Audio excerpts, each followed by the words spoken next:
这里是台东县卑南乡嘉丰村，这是村子内的三里火车站。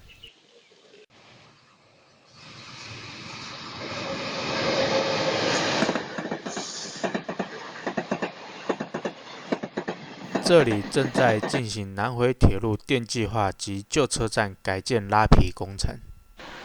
记者在台九线东38公里处的施工围墙上看见令人莞尔的画面，记者忍不住再回头确认一次，确定这里是台东三里火车站。三里这里的施工围篱上挂的却是台铁在西部的工程。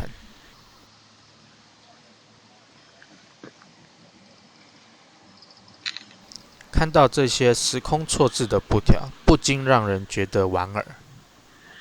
公民记者 Green 在台东为您报道。